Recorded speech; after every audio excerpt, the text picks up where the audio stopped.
Hello again, it's Kaylee, your local literary dragon, and I've got another read aloud for you today. I'm really excited about this one. It was a new release last year in November, and let me just give you a little preview. It says, "No doubt you've never heard the name of Chris Dorn, for the legend of the Christmas Witch is a story that has been forgotten to time until now." So the book that I'll be reading today is The Legend of the Christmas Witch. This was written by Dan Murphy and Aubrey Plaza. And it's just an interesting read and another way to connect with Christmas time and Yuletide.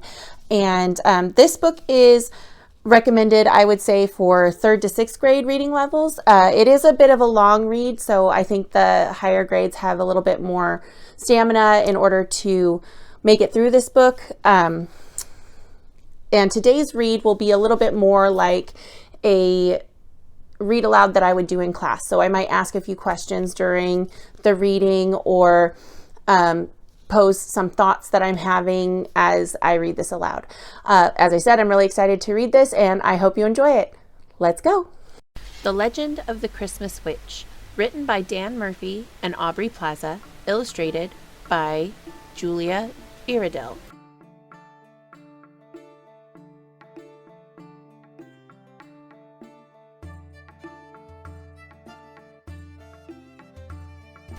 Prologue. 'Twas the season of Yuletide, and as the cold moon shone down, the Christmas Witch traveled to each little town. While mother and father slept soundly in bed, some children snuck to their windows instead. They fixed their eyes on the falling snow, in hopes for a glimpse of the witch's shadow. Like a wondrous phantom who smelled of the sea, she whistled in the darkness a strange melody. A wreath made of feathers, a doll made of hair, peculiar gifts left on the doorstep with care. Though gathered at the window, they caught not a sight, as the Christmas Witch disappeared into the night. No doubt you've never heard the name of Chris Dorn, for the legend of the Christmas Witch is a story that has been forgotten to time. But in her day, she was as familiar to children as Santa Claus. In fact, she is his long-lost twin sister, who for many fated reasons ended up at the South Pole. Stories and songs were written about her, yes, but as the years went on, these tales, told in whispers around the fire, became nothing more than scary stories meant to frighten children. Convinced of her evil nature, the elders were determined to erase all memory of her, and they have succeeded, until now. The tale I'm about to tell may seem too fantastic to be true, but I assure you it did happen. This is the real story of how Chris Dorn became the Christmas Witch. And I should know. I was there. M. I wonder who M could be. Do you see anything in the pictures or on this page that would tell us who M is? Many, many years ago, when the world was much younger and magical beings freely roamed the earth, a pair of twin infants with red hair and green eyes was abandoned in the middle of the black forest. Left all alone, the deer, the foxes, and even the squirrels of the forest watched over them, bringing them food and protecting them from the wilder and more dangerous creatures of the woods. The boy's name was Christopher, and his sister was named Chris Dorn. They were no ordinary pair of twins, for before long they discovered they each had a unique set of gifts. Chris Dorn had the ability to talk to animals, and with a touch of her hand she was able to make trees and bushes grow and produce fruit. The two of them never went hungry. Christopher was able to disappear and reappear at will, and both twins shared the gift of swiftness, running around the woods at fantastic speeds. Their favorite game to play was hide and seek, and each could hide from the other for many hours before being found. Sometimes Chris Dorn would leave a trail of little gifts made of twigs and leaves from the forest for Christopher to find. As time passed, they developed their own secret way of communicating by whistling, imitating the strange melodies of their friend the nightingale. At night, they would lie in the clearing and count the stars in the heavens. Their bond was deep and eternal. It so happened that one day, while they were playing together, they heard two people talking nearby in the woods. They had never encountered other people, so Christopher whistled to his sister to go hide in a thicket, for he was as brave as she was shy. By and by, a Danish couple by the name of Kringle came passing through the forest clearing, heading north. It was then that the boy smelled the most delicious aroma he had ever smelled, and hesitantly approached them. On this page, I noticed the word aroma. What should I do if I've never seen that word before? Remember, we should look at the words around it to figure out if we can find a definition. I see the words delicious and smelled. So I think aroma has to be some kind of smell. And this one is being described as delicious. "Look at this young child," they exclaimed, for they had always dreamed of having a family, but weren't able to have children of their own. "I wonder what his name is." "My name is Christopher," he said. To his surprise, he was able to speak to them in their own language. "Where are your parents, and why have they left you all alone?" "I have no parents," he said, reaching toward the basket the woman was carrying, from which came that most enticing smell. She picked up the young boy in her arms and handed him a warm cinnamon roll from her basket. Watching from the thicket, Christoren saw the woman pick up her brother. She called after them, fearing he was being kidnapped, but her cries only sounded like the mournful song of a nightingale. "Oh, what a beautiful bird!" the man exclaimed. "We will always remember how magical this forest was where we found this lad." Christopher, delighted by the pastry, greedily reached for another and momentarily forgot about his sister as the new family journeyed on. Soon they could no longer hear her frantic song. Now, without her brother, Christoren found herself truly alone, and she began to sob big, angry tears. For 3 days and nights she wept, and no animal, large or small, could comfort her. On the 4th day, a witch named Lutzelfrau heard her cries while gathering gray mushrooms with her raven friend perched on her shoulder.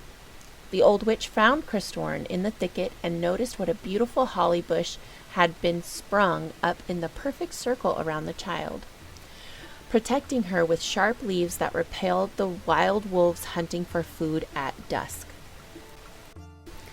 How does Christoren feel after her brother goes off with the Danish couple? What words give us clues to her feelings, and what do the pictures tell us? "Why do you cry, my child?" the witch asked, but this only made Christoren's tears flow faster. The old woman knelt down and stuck her bony hands into the bush to try and pick her up, but though she was careful, she pricked her little finger on the leaves and it began to bleed. "Ouch!" Lutzelfrau shrieked. But then the child inside the bush reached out her own little finger and locked it with the witch's, and the wound immediately healed. Lutzelfrau was astonished to see that there remained not a scratch on her hand. "This child is one with nature and was born with a magic that may rival my own. She must be protected," she said to an old raven named Malachi, who flew close behind and caw-cawed in agreement. With that, she pulled Christoren out of the bush, placed her in a large satchel around her neck, and took her back to her cottage. From that day on, Christoren was raised under Lutzelfrau's care.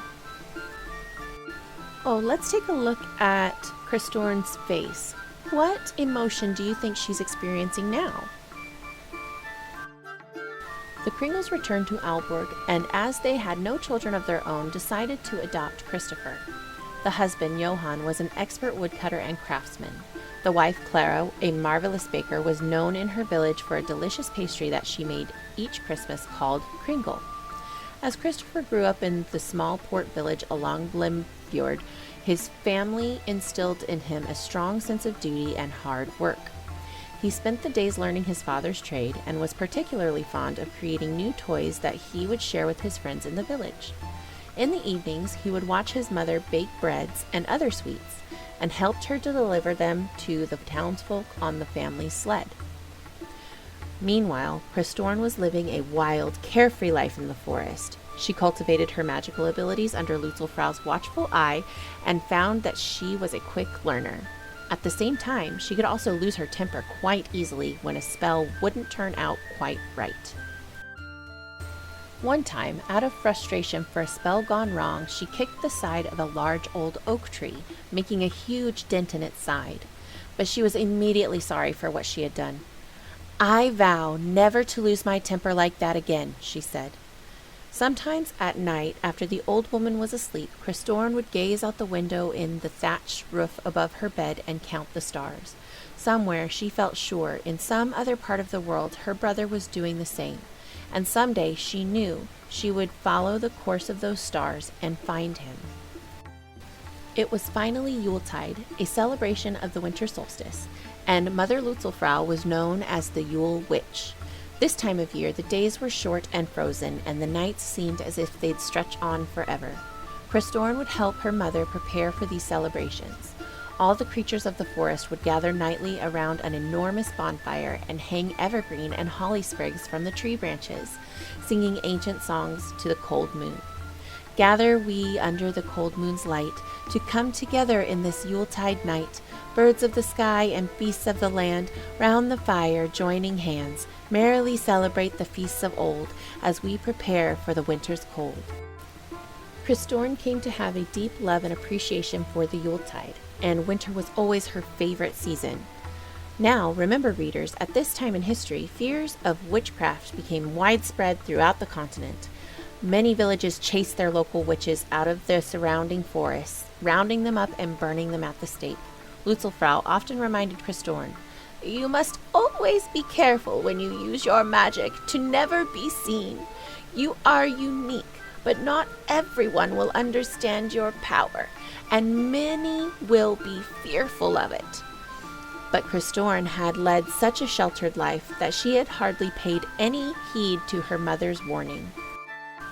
One day, as Christorn was picking berries, she came upon a small rabbit who had been struck by an arrow and was in a great deal of pain. She knelt down and cradled it in her arms. A few moments later, a young hunter, a lanky boy with curly blonde hair, came searching for his arrow and the rabbit he had shot. When he came upon Christorn, he watched with admiration as the young girl so gently tended to it. "Could I have that rabbit, miss? I'm going to make stew for supper this evening." Christorn turned to him, flames of anger dancing in her eyes.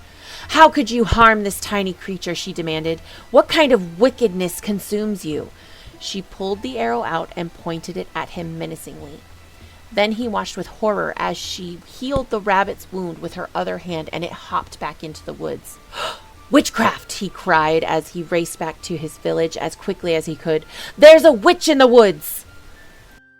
Not 2 hours later, Malachi, Lutzelfrau's trusty messenger raven, came to her cottage with news that a mob was forming in the nearby village to find Christorn. Lutzelfrau had been waiting for this day and knew deep in her heart that she needed to send the child away to save her life. "I bring news for Christorn, too," the raven said. "A friend of mine has just returned from the northern Scandinavian mountains and has seen her brother Christopher there.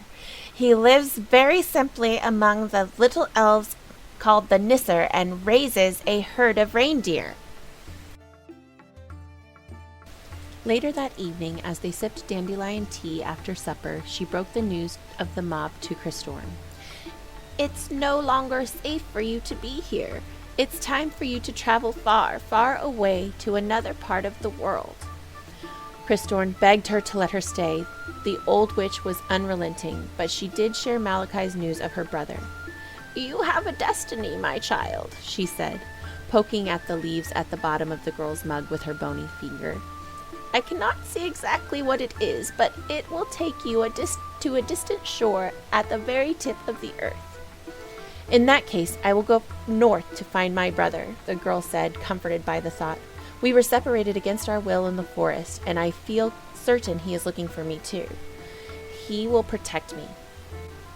The next morning, they went down by the Rhine River and, using their magic, built a small boat out of pine wood. The old witch lined the boat with soft sheep's wool and packed it with nuts and seeds that she had been storing away for the winter months. Into the bow of the boat she tucked a holly tree sapling to remind Christorn of her home.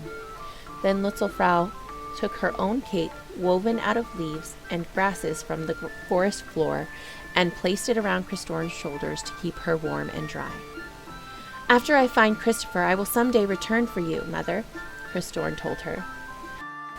"How kind you are, Christorn, but I am old now, and not much longer for this world. We may not see each other again, but Malachi here is never far and will watch out for you." Then, with some effort, they set the boat in the water.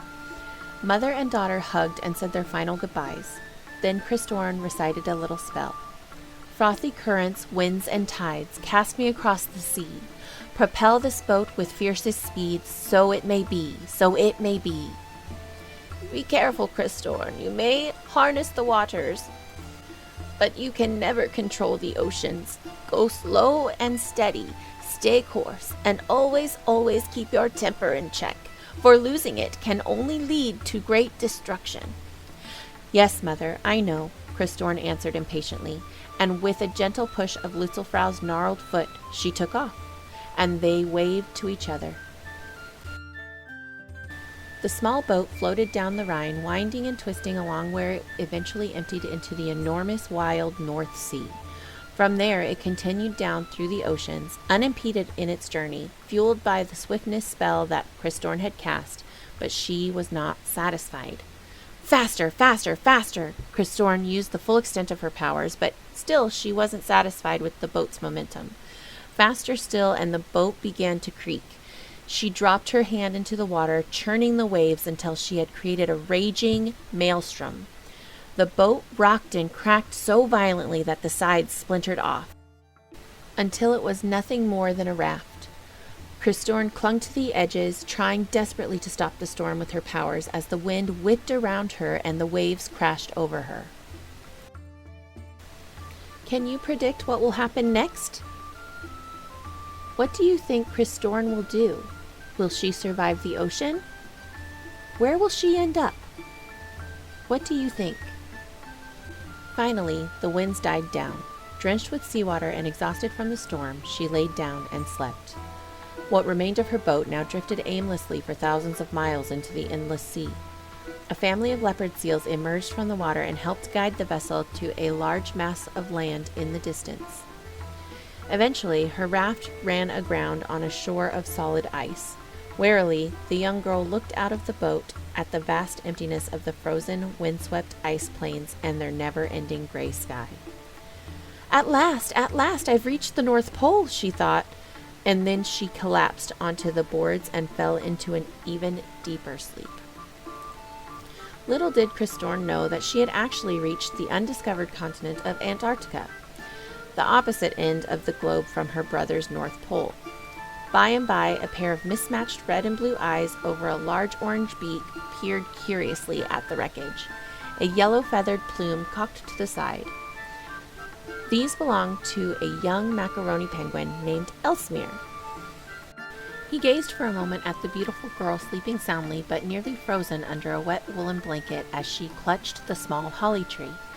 He called out to his brothers and sisters who were fishing for cod in a nearby cove. "Slippery snowcaps, come and see what I found. I think it may be a human." But the other penguins, already annoyed that he wasn't helping them fish, dismissed him. "Not again, Ellesmere. Stop being silly. There's never been a human down here before." "It's probably just a bunch of tangled sea kelp. Can't you see we're busy? We need to fish before the sun goes down."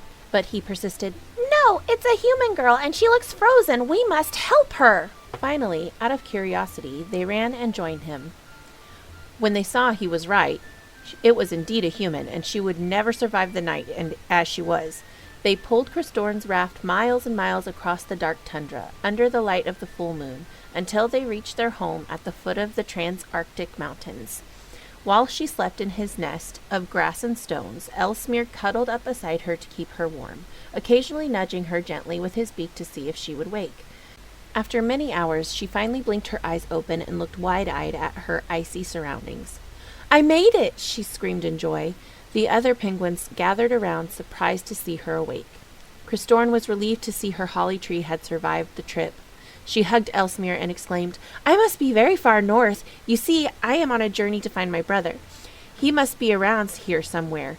Have you seen a young boy who looks just like me, with hair just as red and eyes just as green?" Hearing this, the other penguins burst out laughing. Elsmere shook his feathers at them and then turned to her. "I'm sorry to say, but you are far, far from the north. This is the South Pole." Christorn's heart sank and her temper flared. Angrily, she began to kick the stones out of the nest as the other penguins scurried away, all except for Elsmere. "Whoa!" he laughed. "Don't worry, you can stay here with us for as long as you need. My nest is your nest." Days turned into weeks, and as time passed, Christorn grew accustomed to the frigid existence at the end of the earth. She built a hut made of solid ice. In the center, she dug a hole in the snow and planted her holly tree, infusing it with her magic to make it take root. "When this tree grows large enough, I will use its branches to make a new boat and sail home." Elsmere stitched a beautiful white woolen robe for her to keep warm. She wore this always, as well as donning her mother's cape of leaves. Her hair grew wild and dark and fiery red, and she adorned it with sprigs of holly and mistletoe. Because it was always bitter cold in the tundra and winter lasted most of the year in the South Pole, Christorn declared that it should always be Yuletide, her favorite season. She taught the penguins all of the traditions and rituals she learned from Mother Lutzelfrau. One evening, after yet another Yuletide celebration, a large black bird swooped down out of the blazing white sky, crash landing into a snowbank.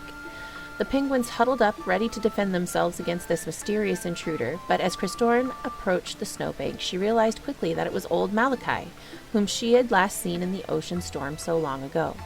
He lifted his distinguished beak, faded gray from years flown by. "My child, I've searched every corner of the earth for you, and finally you are here. Could you have picked a more impossible place to land?" "Oh, Malachi, I've missed you," she cried. "I bring you much news from the old world," the raven said as she knelt down and kissed his head. "But first I must dry the snow from my feathers by the fire." Christorn and Elsmere helped him inside her hut, and he shook his feathers dry. Later, they sipped pine needle tea by the fire. "Your mother Lutzelfrau, I am sorry to say, is no more. She has been gone now for some time." And here he paused with a slight cough as Christorn's eyes filled with tears. "But I have news about your brother." "My brother?" Christorn exclaimed, her grief now quickly turning to joy. "Yes, your brother Christopher, who now goes by the name Kringle, and has built a home in the North Pole. He is now known to the world for his kindness and generosity.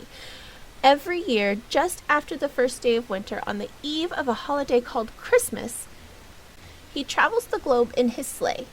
This sleigh is pulled by a team of reindeer from village to village, bringing gifts to children and spreading joy to all whom he meets. In some parts he is so beloved they have begun to call him St. Nicholas or Sinterklaas." "Have you seen him? Has he asked about me?" "I have not seen him, and almost no one has. He moves swiftly while he works, and then he disappears before anyone can catch him." "I will catch him, for no one knows and understands him better than I." With a new determined energy, she called her council of penguins together to announce her new plan. "The time has come. The tree is ready. We will build a new boat, even stronger than the first, and set sail before this Christmas Eve." They nodded their beaks in agreement, eager to help. She selected the 6 bravest and best swimmers of the group to travel with her. Elsmere raised his wing. "Can I come too? I know I'm not a great swimmer, but I promise to make a jolly companion." Christorn petted his head. "Of course, silly. I can't wait for you to meet my brother." Christorn and her penguin friends finished assembling the boat just as the cold moon was rising in the sky. Then they headed for the coast with Malachi perched at the bow. They traveled for 3 days straight and on Christmas Eve reached the European continent. Christorn sailed to all the major port cities, one after the other: Lisbon, Venice, Athens, Istanbul, Stockholm, Dubrovnik. She sailed from Marseille to Belfast to St. Petersburg. At each point she moored her boat, hidden in the dark of the night, leaving Elsmere to keep watch, and with Malachi perched on her shoulder, she climbed silently onto the wooden docks, leaving a trail of salt water and seaweed behind her. She crept quietly along the cobblestone streets, peering through the window panes of darkened houses as children slept, looking desperately for her brother. Malachi warned her not to disturb the sleeping families, but Christorn, always impatient, would sometimes stick her head right through their windows and whistle a nightingale song in the hopes that Christopher would hear. She searched for miles among the country farms, where even the animals rustled in their barn stalls at her passing. She sometimes found fresh reindeer tracks in the mud of a barnyard or a snowbank next to a chimney, and would press on, feeling certain that her brother was close at hand. As the Christmas dawn was breaking and her search was coming to an end, she happened upon an old barn owl named Ruth, who was awake and sitting in quiet thought high up in the rafters. Quickly she explained her quest. "What a pity you just missed him," Ruth said. "You saw him then?" "No, but I heard a tinkling of his sleigh bells," said the owl, who was known for her keen hearing. "I flew to the window just in time to see the back of the sled disappear into the night." With a sigh, Christorn headed back to her boat as the sun rose on the horizon. She was too late and would have to try again next year. And so she did. Every Yuletide season she would search again, determined to catch him once and for all. She tried leaving little gifts of her own at their doorsteps, hoping to catch her brother's eye, but the adults took these gifts, a woven grass doll, a wreath with penguin feathers, or a simple bouquet of holly leaves, to be evil, pagan objects. Sometimes a curious child would beg to keep the trinkets, but they were quickly burned in fireplaces, never to be spoken of again. Each house that she visited was dreaming of the coming Christmas morning, but occasionally some sleepless child would catch an eerie glimpse of Christorn at the window. Some would stir awake, frightened by the sound of her strange song, only to catch her disappearing into the night, and it was then that the whispers about the Christmas witch began. As time passed and more caught glimpses of her, the tales of the Christmas witch spread. Unbeknownst to Christorn, children far and wide now eagerly looked for her as expectantly as for Santa Claus, much to their parents' horror.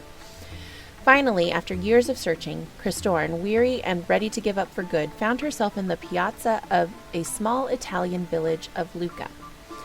The square was deserted, dark and silent, with a heavy snow falling and filling the air. Across the square she spotted a large burly man loading a sack into a sleigh. "How strange," she whispered to Malachi. "That man would be traveling like me in the middle of the night when the rest of the world is asleep." His clothes, too, were completely foreign to this country.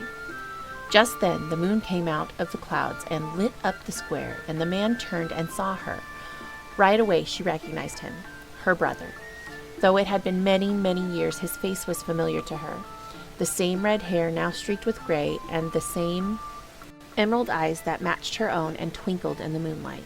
A long look of recognition and understanding passed between them. Then Christorn pursed her lips and let out a familiar melodic whistle. She waited in suspense as the snow continued to fall, so long that she thought perhaps the man had gone. Then through the crisp air came the answering whistle from her brother. Her heart was overjoyed. But as Christorn moved closer to speak to him, she heard the cries of many voices behind her. "This way! I hear that witch song coming from the square!" A mob of men and women descended upon the square from all the surrounding streets, holding torches and calling for the Christmas witch. They were determined this year to be rid of her, once and for all. Do you think that the villagers are going to catch her? How must she be feeling right now? How do you think Christopher feels? "My dear sister," Christopher yelled, "you must run away. It is not safe for you here. Run! I shall find you as soon as I can." And in a flash, Kris Kringle, with a familiar wink of his eye and a twist of his head, hopped in his sleigh and was carried off into the night air. Christorn ran down the nearest alley with Malachi flying close behind. The mob advanced on her, but she moved like the wind and was faster than they were. Malachi turned around and flapped his wings in their faces to distract them. "Beware the cursed pet of the Christmas witch," they held as they covered their heads. "She leaves evil objects at our own doors to lure children into the night. She wants to ruin Christmas." "Please," she cried, "I am no enemy of Christmas. I am not evil. I swear it." But they ignored her pleas and continued after her. She ran to the dock, calling to Ellesmere, and hopped into her boat. The villagers screamed and yelled at her from the pier, but they were unable to catch her. She and her penguins sailed down the Serchio River and eventually off into the dark sea. She returned to her icy fortress, all the while searching for her brother among the clouds in the sky. She was sure he'd never find her once she returned to the South Pole. Ellesmere and the other penguins gathered in a circle around her and presented her with a Yule log in hopes to cheer her up. As they huddled around the fire, Christorn wept. Another year's journey wasted, and now not only had she lost her brother again, but it seemed as if the whole world had turned against her. Suddenly, the sound of distant bells and a streak of light flashed across the sky. They all looked up and witnessed an incredible sight. 8 flying reindeer pulling a massive sleigh with Christopher at the helm. Christorn wiped her tears away and jumped up and down. "My brother!" Christopher landed the sleigh with a gentle thud. Christopher and Christorn, together at last, sat by the fire. He offered her some gingerbread cookies from his bag while they told each other stories of growing up in worlds so far apart. "It is good that you have made your home here, Christorn. The new world is not safe for you. As for me, I have responsibilities now. I have become an important figure in their new Christmas Eve tradition, and I must fulfill this destiny." "Can't I come with you, brother? I can help you deliver your gifts. My penguin friends are surely up for the task." Christopher held her hand and looked deep into her hopeful eyes. "No, Christorn, you are too different for them to accept. There is no place for you out there. Stay here where you are safe. Someday, I am certain, things will change." And while Christorn contemplated his words, he leapt up with another wink of his eye and twist of his head, hopped in his sleigh, and disappeared once more. Now, as you may remember, Christorn was prone to losing her temper. As she stared at the burning Yule log, the flames of the roaring fire reflected in her eyes. She seethed with an increasing rage. "How is there no place for me out in the world? How could he have chosen them over me?" Ellesmere hesitantly approached her and quietly asked, "Will you go after him?" She turned to him. Something was different about her gaze. "No, I don't need my brother. Lutzelfrau was wrong. He was never my destiny. All those years searching in vain, and only to watch my precious Yuletide be destroyed by greed. My destiny is clear now. I am going to ruin this Christmas holiday once and for all." Christorn's anger flowed out of her, and the ground began to tremble. Malachi flew around her in a circle, trying to calm her. "You must not get excited, my child. No need to do anything drastic now." But in her fury, she stomped her feet on the ground 3 times. The last stomp proved to be the strongest, for it cracked the solid ice floor wide open, swallowing up Christorn, Ellesmere, and all her penguin companions. They immediately froze beneath the surface into blocks of ice. Not dead, just asleep. And that is where they've remained ever since. As centuries passed, talk of the Christmas witch was forbidden by parents all over the world. Meanwhile, Christorn's ice palace gradually fell into disrepair and slowly disappeared into the icy Antarctic blizzards. Eventually, brave explorers from other continents began taking expeditions down there, planting their nation's flag and claiming the South Pole for their own, unaware of its queen who lay asleep feet beneath the ice. But slowly the earth warmed and the movements of the seas changed, and the once solid glaciers began to melt. And every year the Christmas witch's tomb of ice drip, drip, drips away. Epilogue. And so now you know that the Christmas witch was not always evil. In fact, she was my friend. I watched her grow up in the forest as a kind, caring child, and I watched the world slowly turn against her. I was there that day when she made that fateful 3rd stomp, and as I flapped my wings and flew away, I watched the ice break open and an avalanche of snow wash over it, sealing her fate. Let this be a warning that soon she will be back in the world, and she will seek out her destiny to save Christmas, or destroy it. Her emerald eyes will open in the blinding light of the early morning sun, but her heart will still be frozen by the injustice that she suffered. I do not know if she has forever been changed, or if the goodness in her will eventually win out. I only hope I live to see it. Malachi. The end.